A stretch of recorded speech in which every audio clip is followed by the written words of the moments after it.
Hey everybody, this is Jeff from I'm here with Rhys Millen, taking on Pikes Peak 2011 in his modified Hyundai. Now he's going to take us through the changes as they tackle the hill this year. So Rhys, why don't you walk us through the car? Sure. Let us know what's going on. You know, 90% of the car is the same as we had last year. Effectively, I'd already written a personal list before the green flag dropped last year of where the changes needed to be made.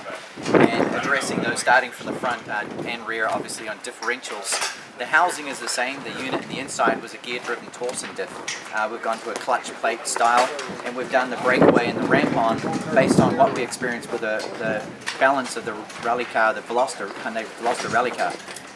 From there, on the steering system, we're using a system out of the Hyundai Sonata. It's an electronic power-assisted steering system.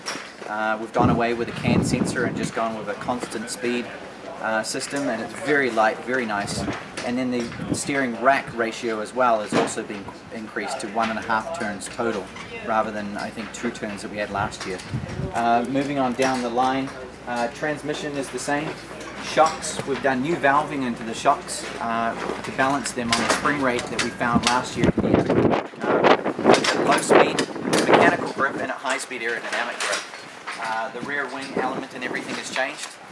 My father went away for a week holiday and I unbolted it off his Tacoma and took the bolt off it. So we've now got a 3-dimensional front splitter. The rear wing, we have all the strain gauges hooked up on the push rods on the suspension. So we're out here doing coast down, balancing the car aerodynamically, and then working on transmissions. The only item now that we've needed to find is still a little scratchy, but other than that, the whole overall performance of the car is incredible this year.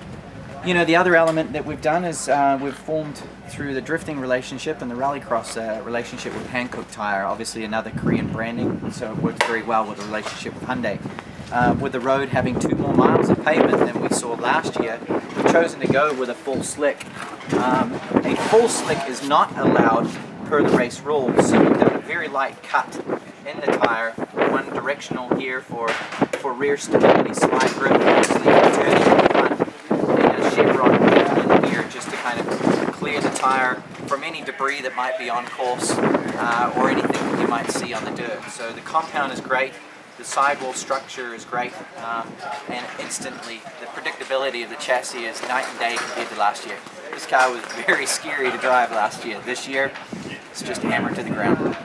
Rhys, thanks for spending a few minutes with us, walking us through the Hyundai. The car looks great, and we wish you the best of luck this year. Thank you.